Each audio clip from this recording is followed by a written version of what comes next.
Assalamualaikum warahmatullahi wabarakatuh. Om Swastiastu. Perkenalkan, nama saya Nur Hikmah Wijayanti. Saya adalah CGP Angkatan 9 Kabupaten Jembrana dari SMP Negeri 6 Negara. Pada video kali ini, saya akan melakukan diseminasi budaya positif modul 1.4 kepada rekan sejawat kami di SMP Negeri 6 Negara. Dan saya juga akan melakukan penerapan praktik budaya positif dengan membuat keyakinan kelas. Yuk, intip kegiatannya. Baik, kita akan segera mulai Bapak Ibu, karena semua sudah hadir di sini. Sebelumnya, Tia ingin mengucapkan salam penganjali umat. Om Swastiastu. Assalamualaikum warahmatullahi wabarakatuh. Salam sejahtera bagi kita semua. Namo Buddhaya, Shalom, dan salam bahagia. Salam bahagia. Baik Bapak Ibu, senang sekali rasanya yang berada di sini bersama dengan Bapak Ibu. Bagaimana kabarnya semuanya? Masih sehat? Masih semangat? Masih. Baik, mari kita buat yel-yel tepuk semangat. Semangat, semangat, semangat. Luar biasa hebat. Ya, 1, 2, 3. Semangat, semangat, semangat. Luar biasa hebat. Iya, terima kasih Bapak Ibu guru dan rekan-rekan di negara ini. Baik, terima kasih atas kesediaan Bapak Ibu hadir pada pagi ini, yaitu pada hari ini yang akan mendiseminasikan tentang hal apa yang sudah dia pelajari selama mengikuti pendidikan guru penggerak ini. Nah, pada hari ini dia akan mendiseminasikan yaitu budaya positif. Adapun tujuan dari diseminasi hari ini itu adalah yang pertama, kita akan menyamakan persepsi tentang wujudnya pendidikan yang sesuai dengan filosofi Ki Dewantara.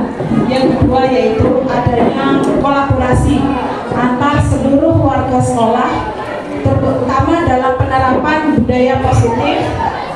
Yang ketiga yaitu timbulnya kesadaran seluruh warga sekolah terhadap penerapan positif di SMP Negeri 6 Negara. Baik, selanjutnya sebelum kita ke materi ya, supaya kita semangat, kita akan adakan ice breaking ya. Di sini saya membutuhkan 3 relawan. Siapa teman-teman yang ingin menjadi relawan? Ya, semangat yuk. Dia membutuhkan 3 relawan, yaitu 3 pemain ya. Putri,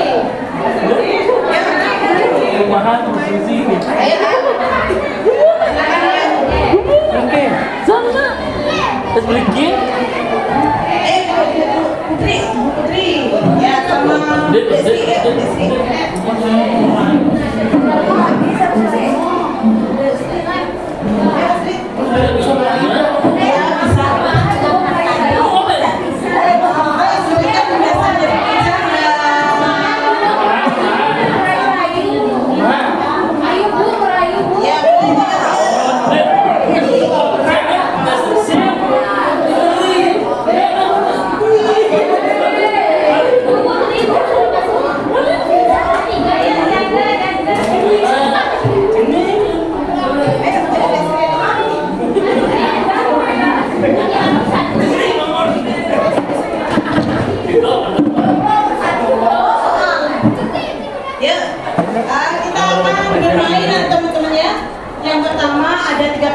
Pemain yang pertama yaitu pikirkan, coba sepakati dulu siapa yang jadi pemain pertama. Coba pikirkan sesuatu yang berharga, kemudian letakkan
Bisa. Apa seperti itu?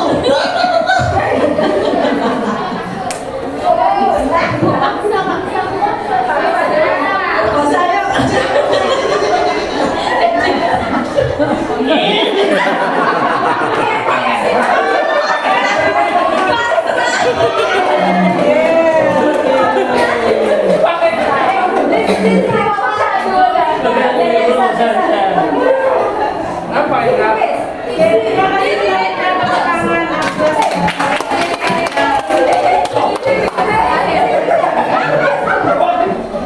Yes.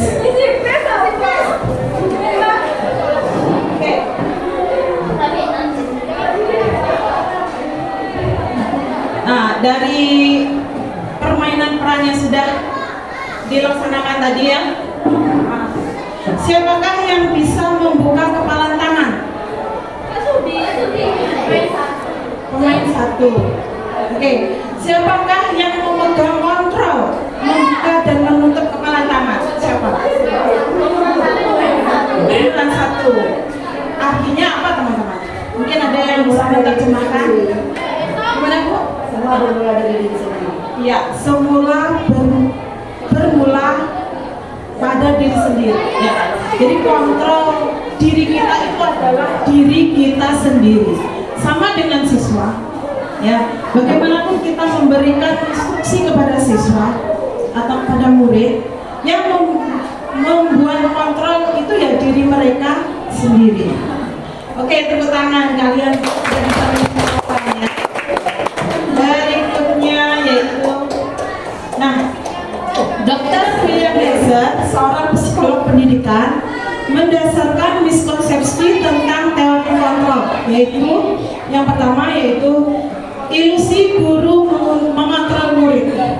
Ya, sebenarnya kita tidak bisa memaksa murid untuk melakukan sesuatu, karena kalau murid sudah memilih untuk tidak melakukan sesuatu itu, maka hal itu tidak dapat terjadi. Nah, seperti itu. Yang kedua yaitu ilusi bahwa semua penguatan positif, efektif, dan bermanfaat. Kita ingin siswa untuk melakukan sesuatu, kita berdasarkan rujukan, rayuan, ya, perintah. Nah, perintah, rujukan, dan rayuan itu adalah salah satu bentuk kontrol kita kepada murid. Yang ketiga yaitu ilusi bahwa kritik dan membuat orang merasa bersalah dapat menguatkan karakter. Ya, padahal sebaliknya, kritik itu akan membuat murid menuju pada identitas yang gagal. Ya. Berikutnya yaitu tentang ilusi bahwa orang dewasa memiliki hak untuk memaksa.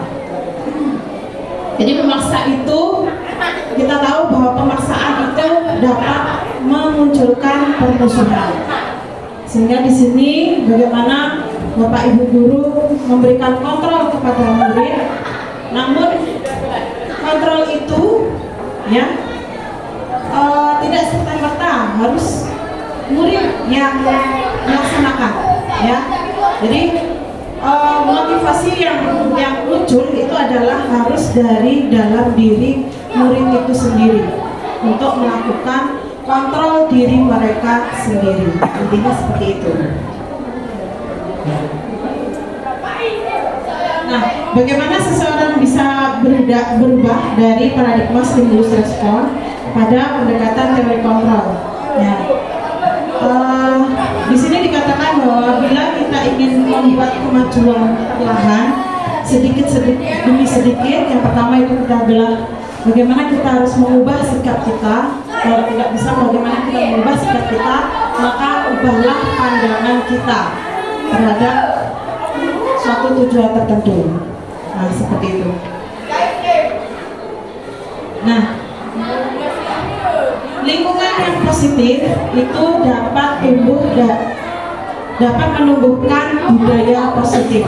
Nah, budaya positif ini yang akan kita tumbuhkan dalam lingkungan sekolah kita, yaitu yang berdasarkan dengan filosofi Ki Hajar Dewantara. Ya. Filosofi Ki Hajar Dewantara menyatakan bahwa pendidikan adalah menuntun, adalah proses menuntun murid ya untuk mencapai kebahagiaan dan keselamatan dirinya. Kebahagiaan dan keselamatan yang setinggi-tingginya sesuai dengan kodrat alam dan kodrat zaman. Nah, itu adalah filosofi Ki Hajar Dewantara. Dalam filosofi itu, peran guru itu sebagai penuntun, memberikan arah kepada murid supaya murid memiliki budaya positif. Ya. Budaya positif itu terdiri dari apa saja? Yang pertama yaitu konsep disiplin positif dan motivasi perilaku manusia. Yang kedua yaitu ada keyakinan kelas. Yang ketiga ada pemenuhan kebutuhan dasar manusia. Yang keempat ada 5 kontrol posisi. Yang terakhir yaitu ada segitiga restitusi. Kita mulai dari disiplin positif dan motivasi perilaku manusia. Nah, kata disiplin berasal dari bahasa Latin yaitu belajar, ya. Bisa dimaknai bahwa disiplin ini adalah wujudnya adalah kepatuhan kita terhadap aturan atau konsekuensi yang telah kita buat. Nah, menurut Ki Hajar Dewantara bahwa untuk menciptakan siswa yang mandiri, maka syarat utamanya itu harus memiliki disiplin yang kuat. Ya, disiplin yang kuat itu adalah disiplin yang timbul dari dalam diri sendiri atau memiliki motivasi intrinsik. Jika tidak bisa mendisiplinkan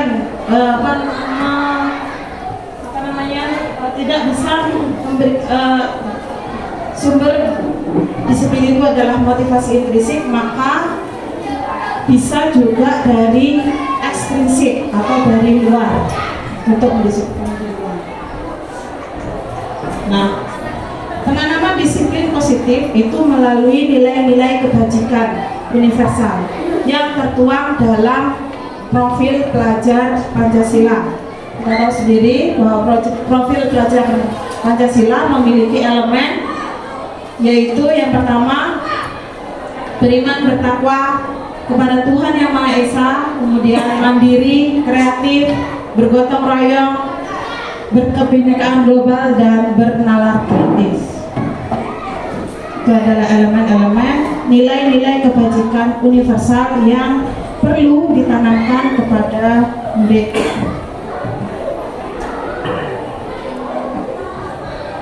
Nah, tentunya ketika kita melakukan sesuatu harus didasarkan pada motivasi, ya. Motivasi itu adalah dorongan yang timbul dari dalam diri seseorang, baik secara sadar maupun tidak sadar, untuk melakukan suatu tindakan tertentu. Nah, menurut Gosser, itu motivasi perilaku terdiri dari 3 macam, yaitu untuk menghindari ketidaknyamanan atau hukuman. Hal itu merupakan motivasi ekstrinsik yang seperti yang sudah siswa kita lakukan, yaitu ketika dia mentaati aturan itu didasarkan atas rasa takut akan hukuman, ya. Jadi di sini motivasi ini adalah motivasi dikarenakan unsur ekstrinsik karena ada aturan tadi. Yang kedua yaitu untuk mendapatkan ketidakseimbangan atau penghargaan dari orang lain. Nah, misalnya Bapak Ibu di kelas nanti memberikan penghargaan kepada murid, nanti yang setiap hari rajin masuk akan diberikan reward semacam itu. Oleh sebab itu, siswa yang timbul motivasi dari karena penghargaan itu timbul dari luar atau ekstrinsik, ya. Terus yang ketiga yaitu menjadi orang yang mereka inginkan dan menghargai diri mereka sendiri. Jadi motivasi itu memang timbul dari dalam diri sendiri. Inilah yang perlu ditanamkan kepada kepada murid. Jadi motivasi itu timbul dari dalam diri sendiri atau motivasi intrinsik. Dan memahami kodrat anak sebagai motivasi intrinsik belajar mereka, berarti sekolah itu harus menyelenggarakan pendidikan yang berupaya untuk memenuhi tumbuh kembang anak, mengakomodasi perbedaan individu, dan memandang anak dengan rasa hormat.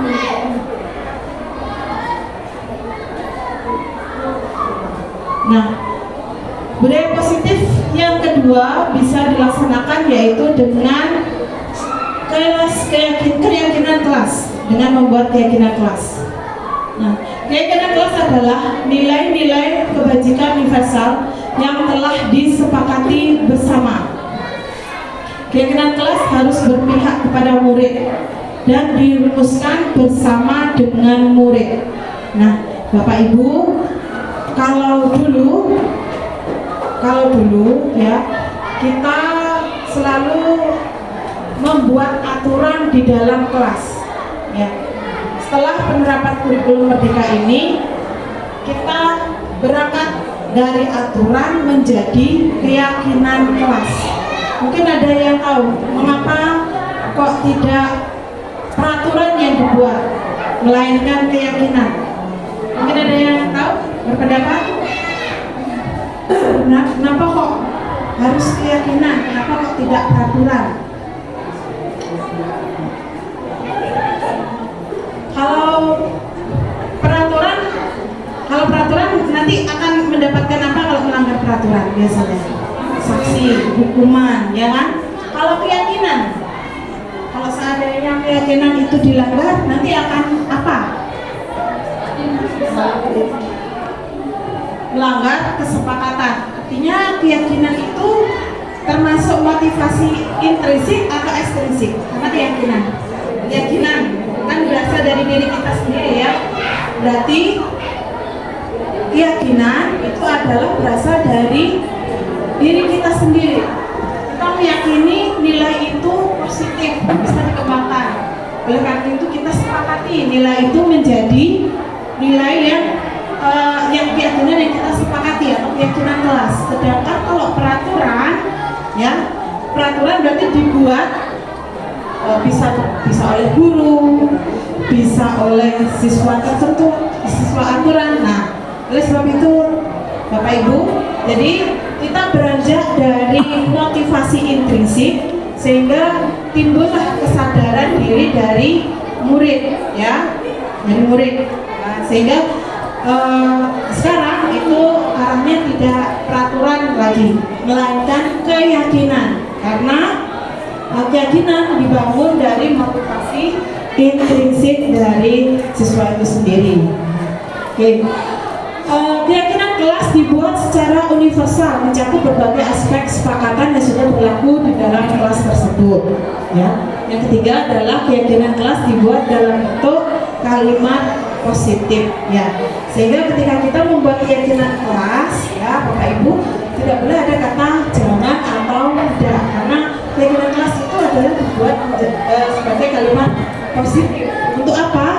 Nah, untuk memunculkan motivasi-motivasi yang positif dari dalam peserta didik ya. Berikutnya yaitu pemenuhan 5 kebutuhan dasar manusia. Nah, dalam melakukan tindakan itu pasti ada alasan yang mendasari dari tindakan tersebut ya. Nah, setiap tindakan sesuai itu sebenarnya pasti ada alasannya. Nah, alasannya apa? Yaitu mencakup 5 kebutuhan dasar dari makhluk dari manusia. Yaitu yang pertama, kebutuhan untuk bertahan hidup, kebutuhan kasih sayang dan ingin diterima, kebutuhan akan penguasaan, kebutuhan akan kebebasan, dan kebutuhan akan kesenangan. Bapak Ibu, kalau anak-anak kita melanggar, pernah nggak kita bertanya kepada anak-anak, kenapa kamu melakukan hal ini? Pasti seperti itu ya Bapak Ibu ya. Nah, apa jawabannya dia? iseng, gitu nek iseng bu, berarti kebutuhan akan ya. Mungkin apa lagi? Mungkin ada yang bisa menyatakan. Nah, misalnya anak-anak mencuri, gitu, mencuri. Nah, kira-kira kemungkinan kebutuhan ia dalam bertahan hidup itu tidak ya.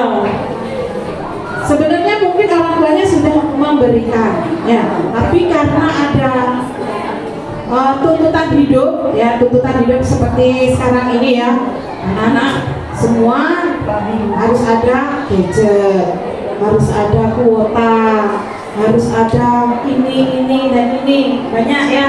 Otomatis juga jika orang tuanya tidak mencukupi, maka ia akan mencari cara ya untuk mencukupi dirinya sendiri. Mungkin bisa mencuri, mungkin bisa melakukan hal-hal yang negatif yang lainnya. Nah, seperti itu ya. Nah, ini adalah jadi sangat penting teman-teman untuk memperhatikan juga pemenuhan kebutuhan dasar manusia ini. Apakah siswa tersebut itu benar-benar tercukupi kebutuhan dasarnya, sehingga dalam melakukan pelanggaran pun tidak ada alasan untuk hal ini. Berikutnya yaitu budaya positif, yaitu penanamannya yaitu pada 5 posisi kontrol guru.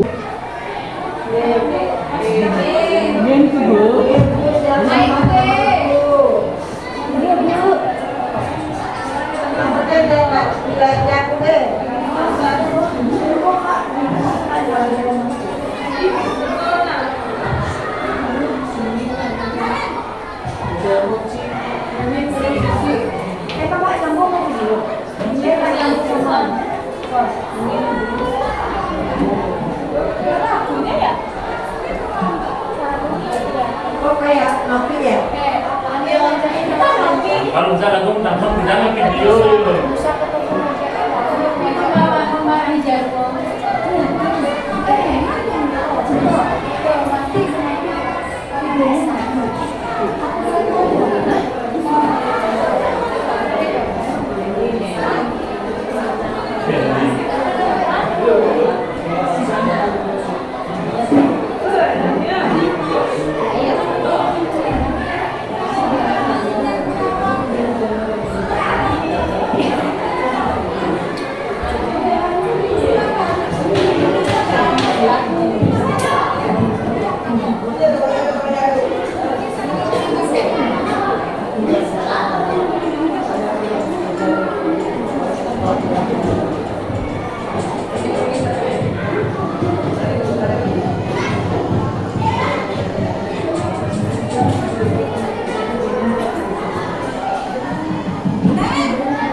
Kalau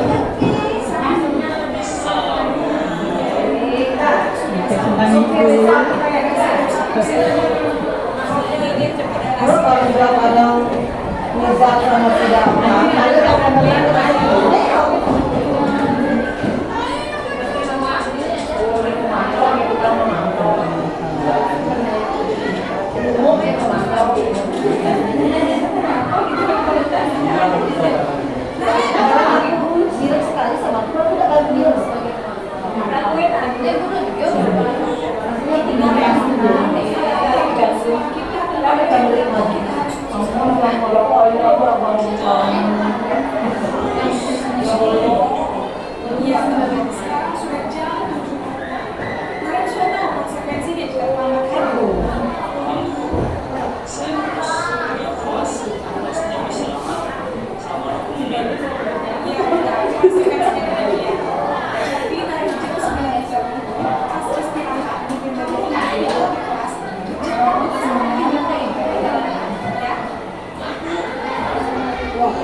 Yuk kasih yang sebenarnya.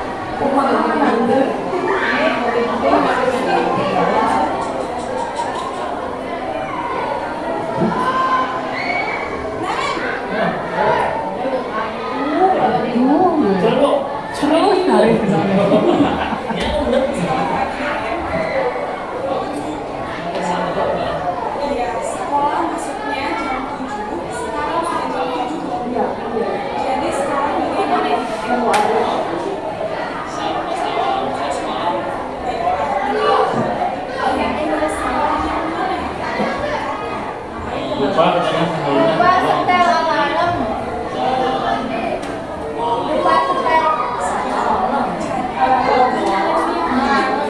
Oh, itu kotak itu bawa.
Oke, sudah dilihat tadi ya Bapak Ibu.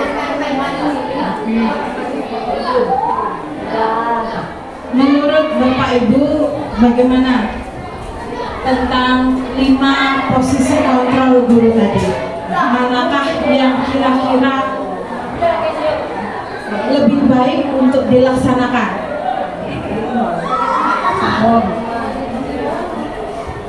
Pasti semua mempunyai jawaban masing-masing ya. Yang ingin tahu jawaban seperti apa?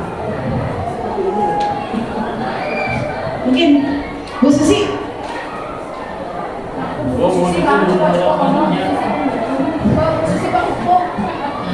Menurut saya posisinya itu pribadi ya, sebagai teman. Ya, kenapa? Karena kalau sebagai teman itu kan murid lebih bisa membuka diri dan lebih lebih sebagai teman untuk curhat untuk dirinya sendiri.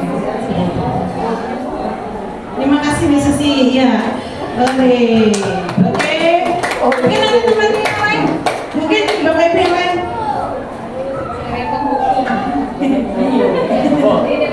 Terima kasih atas kesempatannya. Mungkin di setiap posisi guru itu ada plus minusnya. jadi posisi penghukum seperti ini plusnya atau minusnya seperti ini. Tetapi kalau saya pribadi, saya akan memilih sebagai teman, Mas. Meskipun mungkin nanti ada posisi plusnya, mungkin akan anak-anak itu akan lebih terbuka kepada kita. Tetapi untuk minusnya mungkin ada beberapa anak-anak yang ya campah modelnya seperti itu. Tetapi kalau saya pribadi, saya senangnya dulu sebagai teman. Terima kasih. Mungkin ada satu lagi. Baik,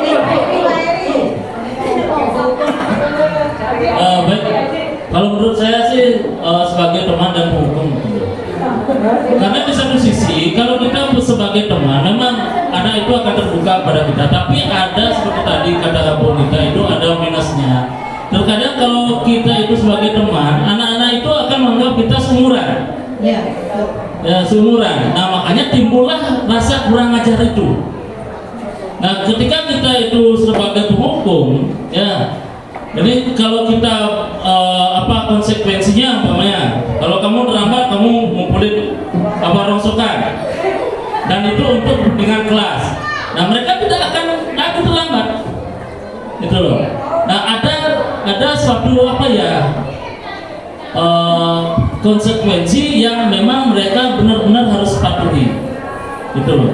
Kalau menurut saya sih dua opsi tersebut, kalau saya dibilang itu bisa memilih satu antara dua itu, mungkin saya tidak bisa memilih antara satunya, tapi kedua-duanya saya akan jalani. Itu aja. Mas. Baik, terima kasih. Ya, posisi penghukum dan posisi teman. Nah, ketika kita memperlakukan kepada siswa, pasti kita akan melihat di belakangnya efeknya akan seperti apa, seperti kan begitu ya. Seperti tadi, posisi teman, positifnya siswa akan bisa lebih terbuka karena merasa dihargai, menjadi dekat dengan guru, seperti itu. Kemudian minusnya itu adalah siswa tersebut bisa tergantung pada guru, ya. Nah, seperti yang tadi dijelaskan, jadi kayak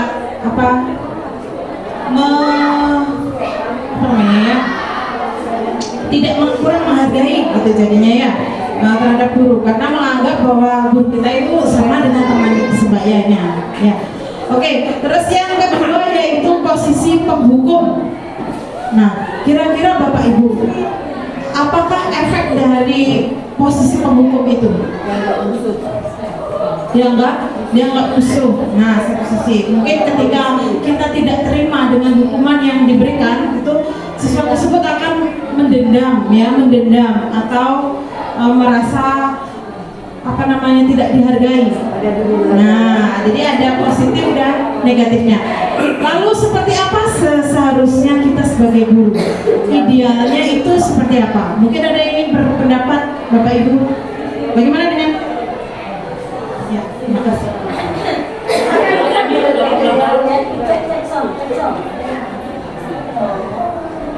Menurut saya, setiap pelanggaran anak itu hukumannya itu sesuaikannya. Setiap pelanggaran kan beda kan, makanya kita harus sesuaikan. Misalnya kalau dia mencuri, dia pakai posisi kita sebagai penghukum.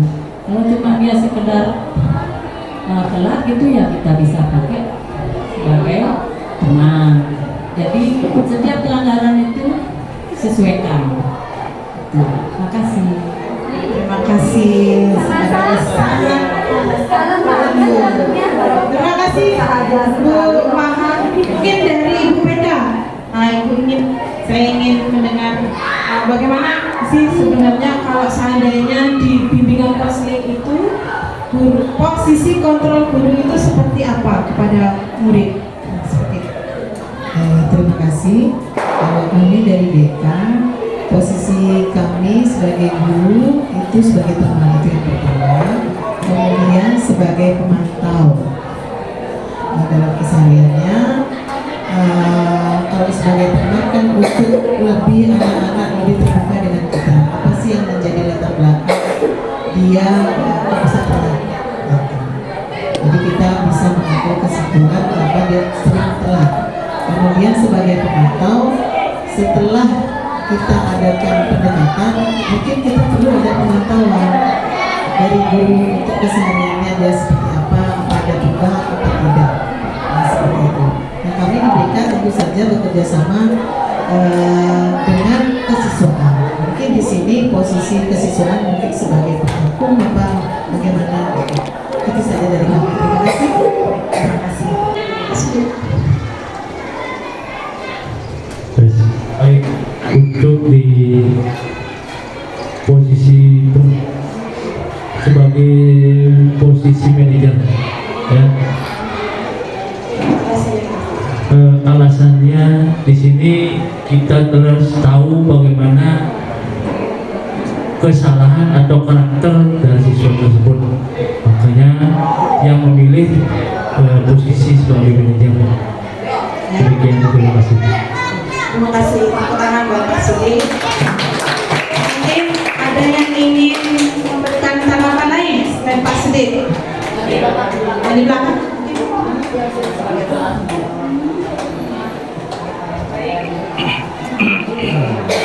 Baik, terima kasih atas kesempatannya. Menurut saya, di sini saya akan memilih sebagai teman dan manajer. Karena kenapa? Sebagai teman mungkin agar anak-anak bisa lebih terbuka, dan sebagai manajer karena menurut saya tidak bisa dipungkiri ini adalah suatu lembaga formal. Jadi kita sebagai orang tua bagaimana kita memanage anak-anak agar dari segi penampilan, dari segi sikap, dari segi pengetahuannya itu termanage dengan baik seperti itu. Terima kasih.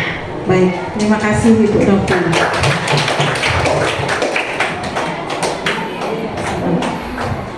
Mungkin ada lagi yang ingin memberikan pendapatnya tentang Guru PS.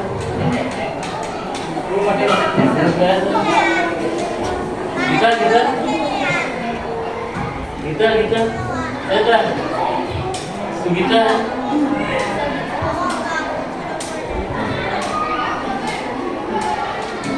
Baik, terima kasih atas waktu yang diberikan.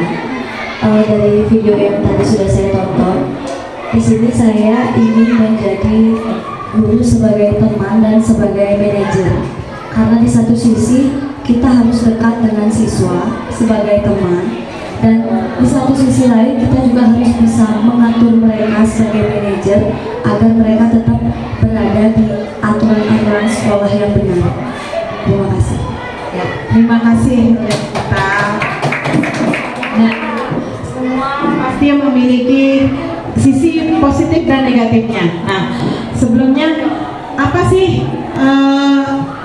segi implikasi atau efek yang ditimbulkan dari adanya posisi kontrol guru ini?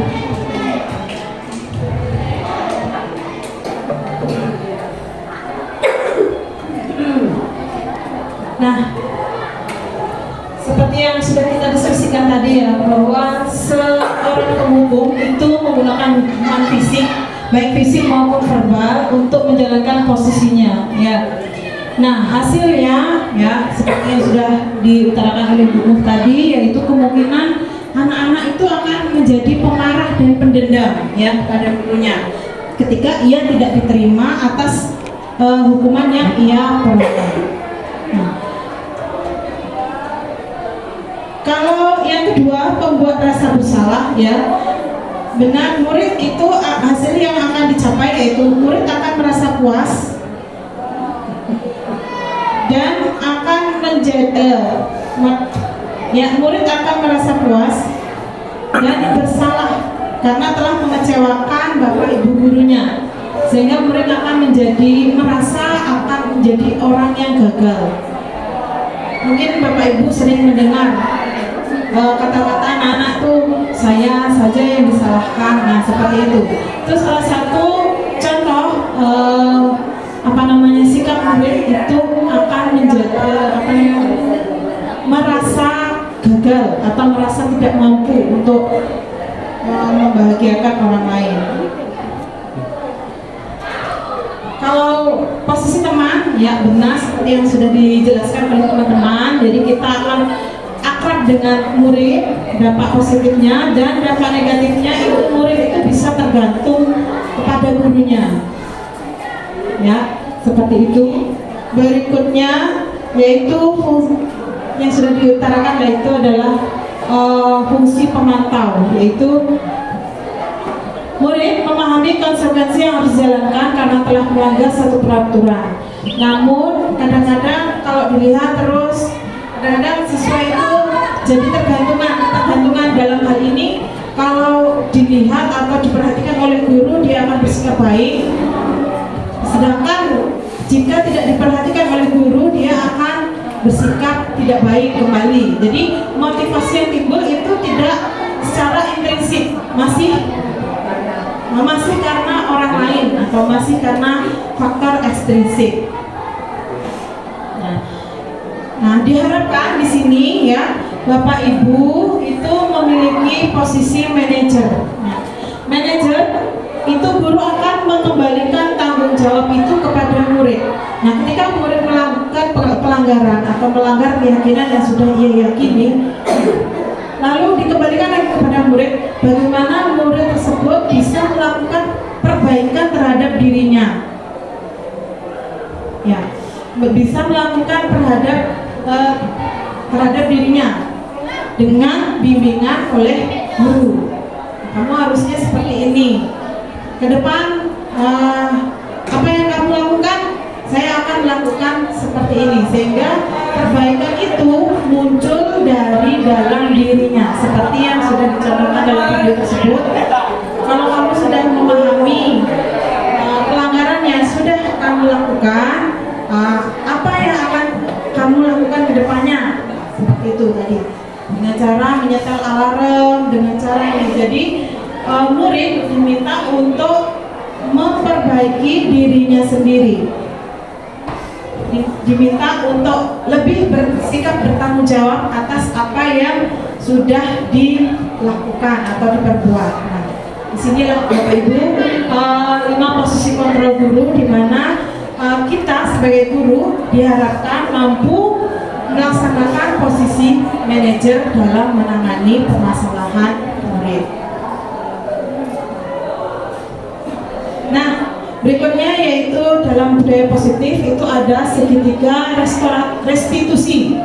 Nah, restitusi itu adalah proses untuk memperbaiki diri sendiri, ya, proses menciptakan kondisi bagi murid untuk memperbaiki kesalahan mereka sehingga mereka bisa kembali kepada mereka dan memiliki karakter yang lebih baik.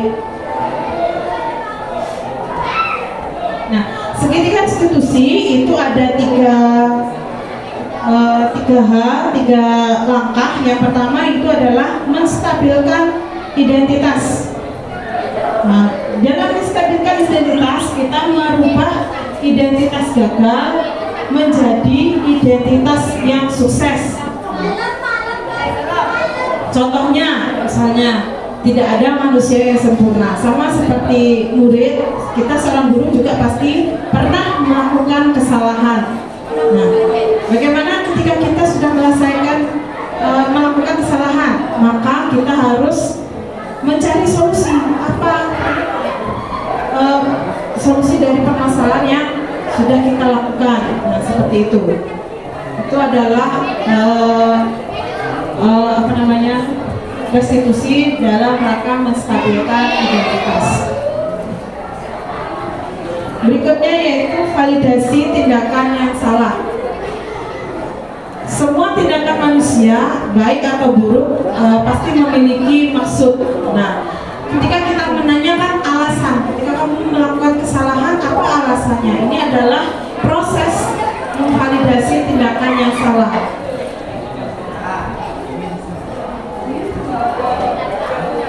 Setelah ia memahami kesalahannya, memahami apa yang telah dilakukan itu salah, maka upayanya itu adalah menanyakan keyakinan. Nah, keyakinan apa yang sudah kamu langgar? Seperti misalnya terlambat sekolah, itu keyakinan apa? Pasti setiap murid itu memiliki keyakinan keyakinan yang sudah disepakati bersama dalam keyakinan kelas.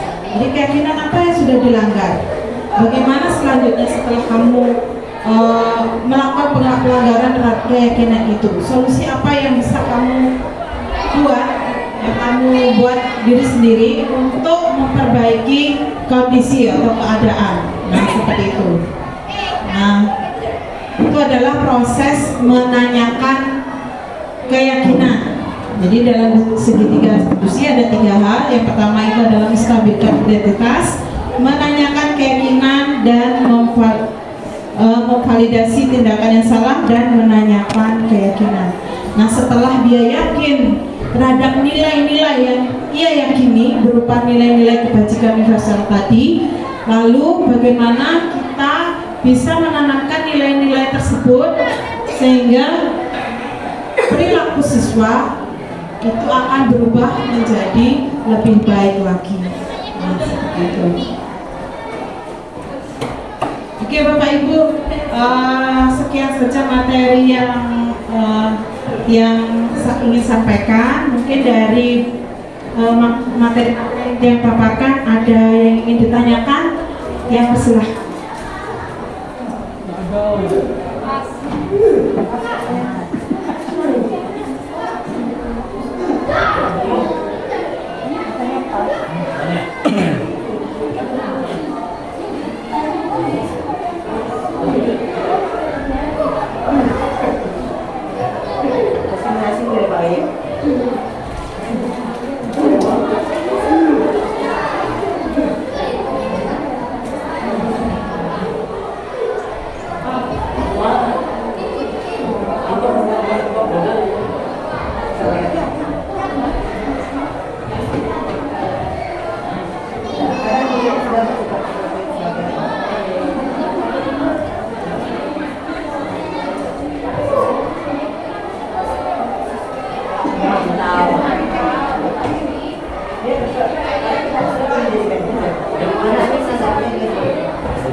Baik, terima kasih. Ibu, saya mau bertanya mengenai, tadi kan ada beberapa cara untuk menangani siswa. Siswa itu kita jadikan teman atau melalui hukuman. Nah, menurut Ibu, cara yang paling tepat untuk menghadapi siswa itu yang bagaimana, yang seperti apa? Seperti itu. Baik, terima kasih.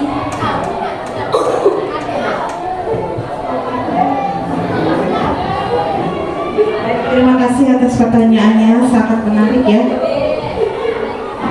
Jadi cara mana yang paling efektif atau cara mana yang paling baik untuk menangani siswa yang bermasalah?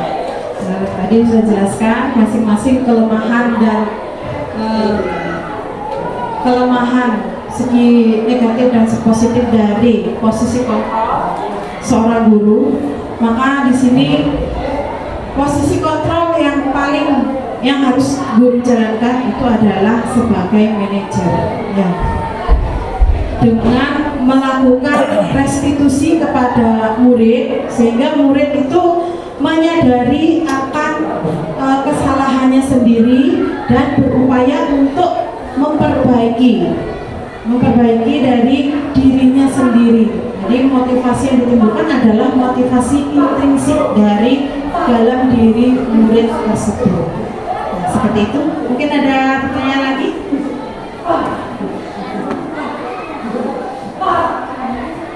Tidak.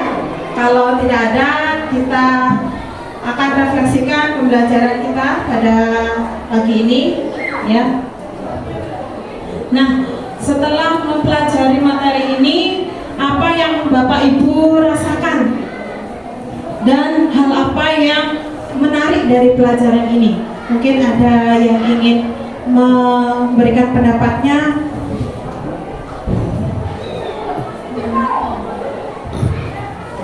Ya, terima kasih Bu Guru atas kesempatannya. Untuk refleksi yang saya dapatkan yaitu adalah dari materi yang Ibu paparkan tadi itu ada beberapa poin yang mungkin saya dapat ambil yaitu adalah ketika kita menjadi guru ternyata ada beberapa banyak faktor juga yang harus kita lihat ya. Contohnya tadi kita bisa menjadi guru, kita bisa menjadi seorang guru itu bersama murid, bisa menjadi teman, bisa menjadi manajer, bisa menjadi pemantau dan sebagainya. Jadi saya merasa ilmu yang saya dapatkan hari ini adalah bermanfaat untuk saya, apalagi saya di sini posisinya kan guru baru. Jadi menurut saya paling cocok itu adalah ingin menjadi guru manajer tadi dan jadi teman. Baik, terima kasih Bu Nanda. Ya, yang harap ya Bapak Ibu informasi sedikit ini bisa bermanfaat bagi Bapak Ibu, khususnya dalam kita menjalankan tugas sehari-hari. Pasti banyak hal yang akan kita temui dari perilaku murid kita di sekolah ini. Nah, yang terakhir Bapak Ibu, harapan tiang, jadi guru itu ibarat sebagai seorang petani yang merawat tumbuhnya padi sehingga menghasilkan hasil panen yang terbaik. Ibu, dia berharap bahwa Bapak Ibu ini adalah seorang petani yang rajin, yang memiliki dedikasi penuh untuk dapat menghasilkan bibit-bibit padi yang unggul, ya.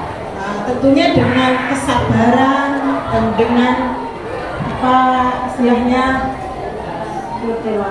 ya, dengan kesabaran, dengan keteladanan kita untuk membimbing murid kita supaya menjadi orang-orang yang baik, ya, orang-orang yang baik, orang-orang yang berguna bagi dirinya sendiri dan keluarga serta nusa dan bangsa ini.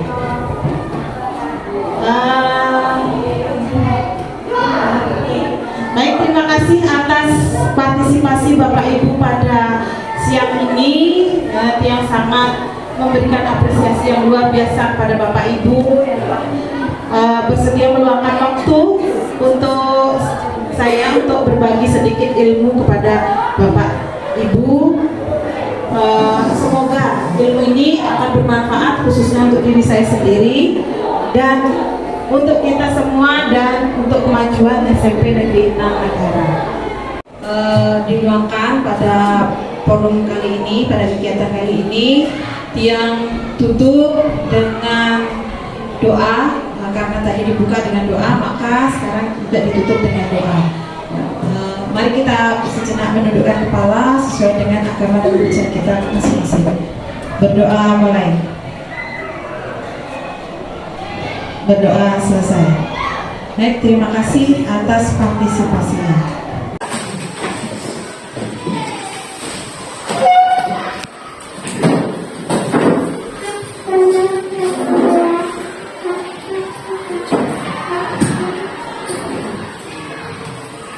Selamat pagi anak-anak. Pagi. Salam, salam, salam. Cerdas, berkarakter, menyenangkan, luar biasa, hebat. Untuk PBK.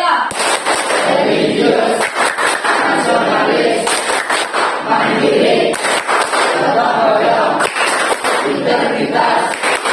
Yes. Baik anak-anak, pada hari ini ya, Ibu ingin melihat kelas kalian itu adalah kelas yang nyaman untuk belajar. Kalian setuju tidak? Setuju. Agar kelas kalian itu adalah menjadi tempat yang nyaman untuk belajar, maka penting untuk kita itu membuat sebuah keyakinan yang kita yakini bersama, ya. Jadi kita akan membuat keyakinan kelas, ya, dimana keyakinan kelas itu nilai-nilai di dalamnya akan kalian yakini dan kalian laksanakan bersama demi kenyamanan kalian belajar di kelas ini, ya. Sebentar Ibu akan membagikan note, ya.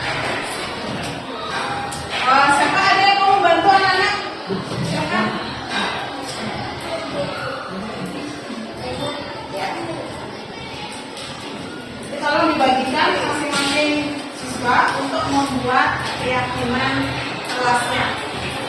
Jadi masing-masing anak nanti akan membuat satu buah kalimat, ya, kondisi yang seperti apa, kelas yang seperti apa kalian harapkan ke depannya. Satu orang satu kata.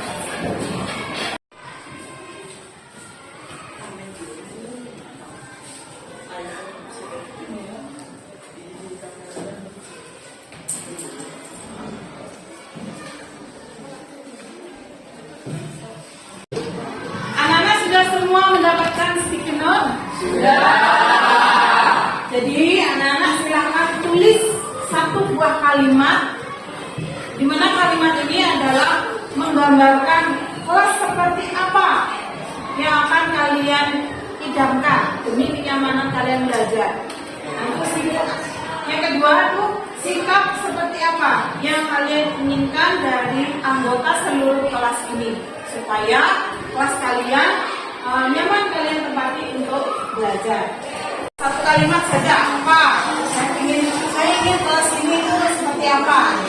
Kelas yang bersih dengan siswanya yang rajin untuk membuang sampah di tempatnya. Misalnya kelas yang selalu bergotong royong, boleh. Ini misalnya ya. Seperti kesepakatan yang kalian.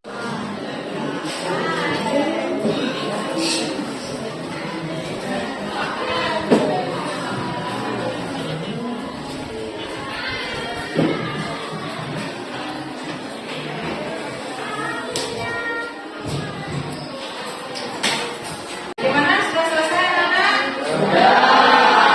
Baik, nanti satu persatu kalian akan menempelkan sticky note itu ke papan tulis. Ya, silakan. Silakan boleh maju ke depan untuk menempelkan sticky note pada papan tulis.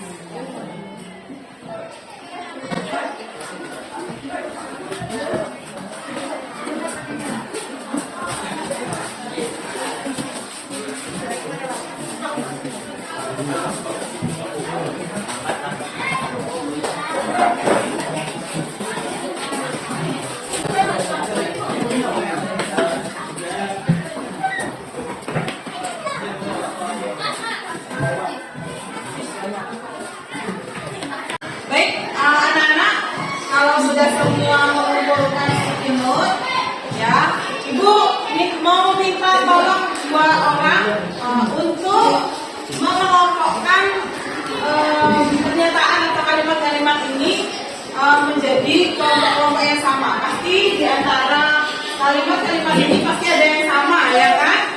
Nah, Ibu minta dua orang, ayo siapa mau jadi relawan untuk mengelompokkan.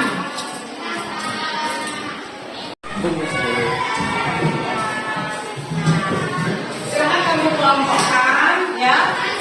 Manakah yang memiliki kesamaan? Jadi kamu misalnya di sini apa yang sama ya, kamu kelompokkan di sini. Nanti yang sama lagi. Ya. Yuk.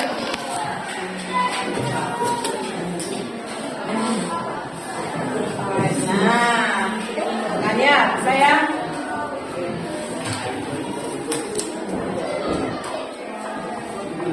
Tolong dikasih jarak biar kita tahu yang mana saja. Bisa silakan dibacakan hasil pengelompokan dari pendapat dari teman-teman kalian. Pengelompokan pendapat dari teman-teman ada 1. Tertib, 2. Gotong royong, 3. Kelas yang bersih, 4. Saling tolong menolong, 5. Sopan santun, 6. Toleransi. Oke, silakan duduk dulu ya. Akan menuliskan keyakinan yang kalian sudah buat ini dalam tempat yang lebih besar sehingga tulisan ini bisa dipajang di kelas kalian.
keyakinan kelas. Yang pertama tertib, kedua gotong royong, ketiga saling menolong, keempat kelas yang bersih, kelima toleransi, dan keenam sopan santun. Baik, anak-anak sepakat nilai ini yang kalian yakini di dalam kelas ini? Sepakat ya? Ya. Baik, tertib, gotong royong, saling tolong menolong, kelas yang bersih, toleransi, dan sopan santun adalah nilai-nilai yang akan kalian wujudkan dalam keseharian kalian. Ya, Ibu berharap kalian semua meyakini keyakinan kelas sehingga kedepannya kelas kalian akan menjadi kelas yang nyaman untuk kalian tinggali, serta kalian tidak akan ada yang melakukan pelanggaran atau mengingkari dari keyakinan kelas yang sudah kalian sepakati bersama. Ya, Ibu harap juga anak-anak semua selalu ingat ya, dalam setiap sikap langkah ketika kalian masuk ke dalam kelas ini, kalian ingat keyakinan kelas kalian. Jadi sebab itu, untuk menyarankan pada kalian agar memajang keyakinan kelas ini di tembok-tembok sehingga kalian setiap hari bisa membaca dan setiap hari bisa meyakini dari keyakinan kelas yang sudah kalian sepakati bersama. Baik. Terima kasih ya Kak Aura dan Dika, selamat kembali ke tempat.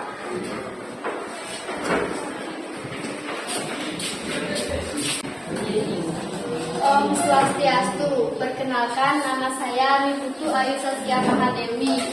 Setelah membuat keyakinan kelas, saya harap ada perubahan besar dalam kelas. Saya ingin kelas saya menjadi kelas yang tertib, saling menghargai, saling tolong-menolong, bersih, dan memiliki sikap sopan santun, sehingga saya nyaman belajar di kelas. Terima kasih. Om Santi Santi.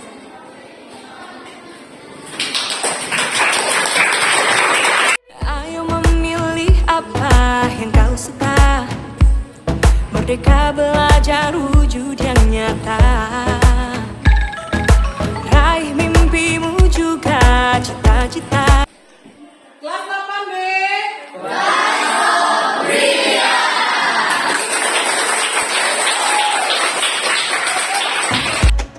Generasi emas Indonesia, profil pelajar Pancasila.